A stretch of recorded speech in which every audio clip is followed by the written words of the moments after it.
Matthew 8. When he had come down from the mountain, great multitudes followed him.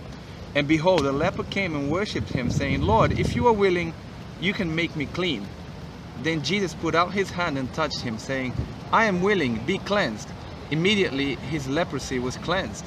And Jesus said to him, See that you tell no one, but go your way, show yourself to the priest, and offer the gift that Moses commanded as a testimony to them. Now when Jesus had entered Capernaum, a centurion came to him, pleading with him, saying, Lord, my servant is lying at home, paralyzed, dreadfully tormented. And Jesus said to him, I will come and heal him. The centurion answered and said, Lord, I am not worthy that you should come under my roof, but only speak a word and my servant will be healed. For I also am a man under authority, having soldiers under me. And I say to this one, Go, and he goes, and to another, Come, and he comes, and to my servant, Do this, and he does it. When Jesus heard it, he marveled and said to those who followed, Assuredly I say to you, I have not found such great faith, not even in Israel. And I say to you that many will come from east and west, and sit down with Abraham, Isaac, and Jacob in the kingdom of heaven. But the sons of the kingdom will be cast out into outer darkness. There will be weeping and gnashing of teeth. Then Jesus said to the centurion, Go your way as you have believed, so let it be done for you. And his servant was healed that same hour. Now when Jesus had come into Peter's house, he saw his wife's mother lying sick with a fever. So he touched her hand, and the fever left her, and she arose and served him. When evening had come, they brought to him many who were demon-possessed, and he cast out spirits with a word, and healed all who were sick, that it might be fulfilled which was spoken by Isaiah the prophet, saying, He himself took our infirmities, and bore our sicknesses.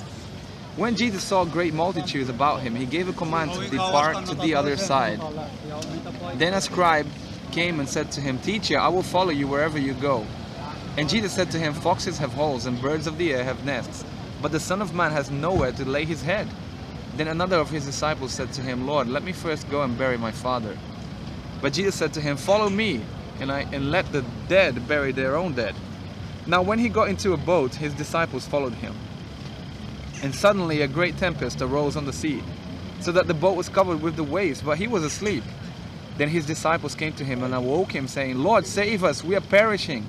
But he said to them, Why are you fearful, O you of little faith? Then he arose and rebuked the winds and the sea, and there was a great calm. So the men marveled, saying, Who can this be, that even the winds and the sea obey him? When he had come to the other side, to the country of the Gergesenes, there met him 2 demon-possessed men coming out of the tombs, exceedingly fierce, so that no one could pass that way.